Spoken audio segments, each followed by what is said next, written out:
13 अक्टूबर जो last date थी nomination withdrawal की, आज मैंने नॉमिनेशन पेपर अपना वापस नहीं लिया।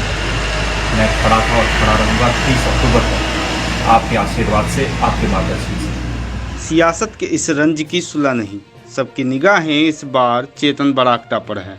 सीएम जयराम अर्की और फतेहपुर में भीतरघात की आंच को तो बुझाने में कामयाब हो गए, लेकिन जुब्बल कोटखाई में बीजेपी फेल हो गई। सरकारी महकमे से लेकर बीजेपी कार्यकर्ताओं तक की धुकधुकी लगी हुई है। पता नहीं उपचुनाव के बाद क्या होगा। जुब्बल में चेतन बरागटा बागी हुए, जबकि सीएम ने कहा था कि उन्हें मना लेंगे, लेकिन नामांकन वापसी के दिन चेतन ऐसे गायब हुए कि मानो उन्हें धरती निगल गई या आसमान खा गया।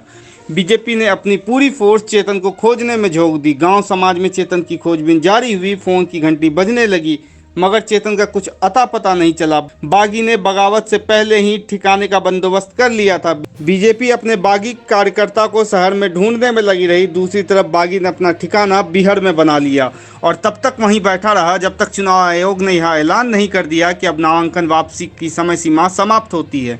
मान से निकलने के बाद बागी ने जुब्बल कोटखाई में ऐसी दहाड़ लगाई कि राजधानी में बिसात बिछाने वाले बीजेपी नेता हैरान रह गए।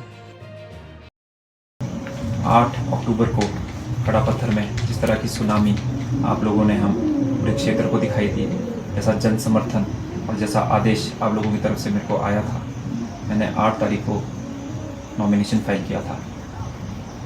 पिछले 5 दिन में मैं लगातार पूरे जुब्बल कोटखाई में, नावर में मैं प्रवास किया और आप लोगों का स्नेह, आपका आशीर्वाद मुझे बहुत मिला और मैं इसके लिए हमेशा ऋणी रहूँगा। मैं आज आपको इस बात को बताता हूँ और कंफर्म करता हूँ, 13 अक्टूबर जो लास्ट डेट थी नॉमिनेशन विड्रॉल की, आज मैंने नॉमिनेशन पेपर अपना वापस नहीं लिया। मैं खड़ा था और खड़ा रहूँगा 30 अक्टूबर तक, आपके आशीर्वाद से, आपके मार्गदर्शन से। मैं आपको एक चीज़ और भी बताना चाहता हूँ। स्वर्गीय निंदर बरागटा जी, उन्होंने हमेशा सेब की लड़ाई लड़ी। वो हमेशा संघर्ष करते रहे, हमेशा बागवानी के लिए और सेब के लिए। वो जिए भी सेब के लिए और उनका स्वर्गवास भी सेब के लिए हुआ। और आज भगवान के आशीर्वाद से, कुदरत का एक और करिश्मा देखिए, इलेक्शन कमीशन ऑफ इंडिया ने जो हमारे को चुनाव चिन्ह दिया है निर्दलीय उम्मीदवार के तौर पर, वो सेब दिया है। मुझे बहुत प्रसन्नता हो रही है कि सेब हमारा चुनाव चिन्ह है। आपका जो सहयोग, आपका जो आशीर्वाद जो मुझे पिछले महीने भर मिला है, मैं आपसे फिर निवेदन करता हूँ, 30 अक्टूबर को जब चुनाव होगा, आप सेब के सामने का जो बटन है उसको आप ज़रूर दबाएंगे और जो निंदर बरागटा जी की जो विकास की गाथा थी, आपके आशीर्वाद से हम उसको आगे लेकर जाएंगे। मैं बगावत की आंच उपचुनाव में दूसरे विधानसभा तक ना पहुंचे, इसलिए दिल्ली से हुक्म आई कि बागी के पर काट दिए जाएं। शिमला से हुक्म की तामील हुई। हिमाचल बीजेपी इकाई के सर्वे सर्वा सुरेश कश्यप ने कोरे कागज पर फरमान लिखा और चेतन को 6 साल के लिए पार्टी से बाहर निकाल दिया। जबकि थोड़े दिन पहले तक बीजेपी नेता जो बोल रहे थे वह सुनिए। इससे आपको पता चल जाएगा कि बीजेपी पसोपेश में फंसी हुई है। बगावत की चिंगारी अभी अर्की और फतेहपुर में भी सुलग रही है। कृपाल और गोविंद ने साफ कह दिया है, टिकट नहीं दिए तो कोई बात नहीं, पार्टी से बगावत नहीं की है, लेकिन पार्टी के वह काम भी नहीं आने वाले। किसी विधानसभा में वह रैली करने नहीं जा रहे। दिल्ली में बैठे हाईकमान की निगाहें इस बार सीएम जयराम पर टिकी हुई हैं। मंडीगिरी जिला होने के चलते वहां से ब्रिगेडियर को जीत दिलाना सीएम के प्रतिष्ठा का सवाल है, तो दूसरी तरफ बाकी विधानसभा उपचुनाव में जीत दर्ज कर हाईकमान को यह बताना कि हिमाचल में जयराम के कार्यकाल में बीजेपी का राम राज्य कायम है। हिमाचल में जयराम के कार्यकाल में बीजेपी का अश्वमेघ घोड़ा सरपट दौड़ रहा है, जबकि इस अश्वमेघ को रोकने के लिए चेतन ने बगावत कर दी है। आज दुर्गा अष्टमी में मैं आप लोगों को सबको बधाई देता हूं और शुभकामना देता हूं। आशा करता हूं, माता से मैं कामना करता हूं और आग्रह करता हूं माता से कि आप पे, सब पे उनका आशीर्वाद बना रहे।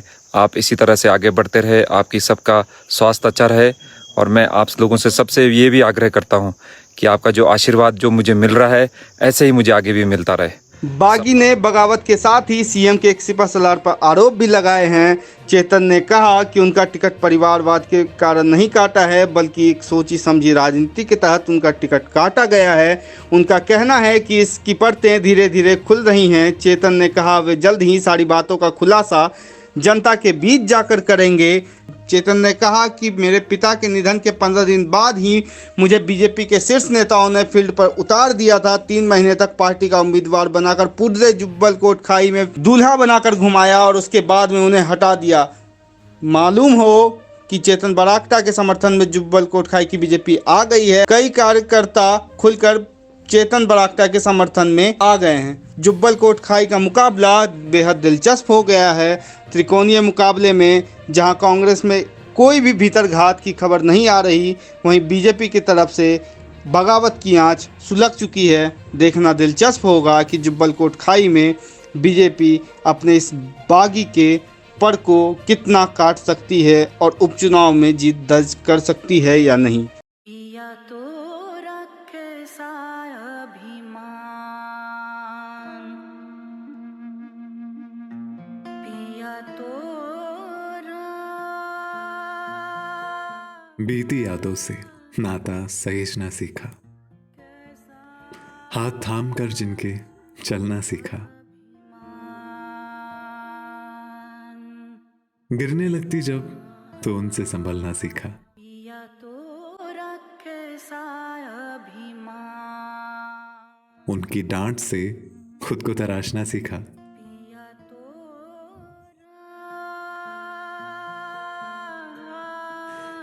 घर से दूर होकर भी दिल को हमेशा यह एहसास रहता है, उनका प्यार और फिक्र हमेशा मेरे साथ रहता है।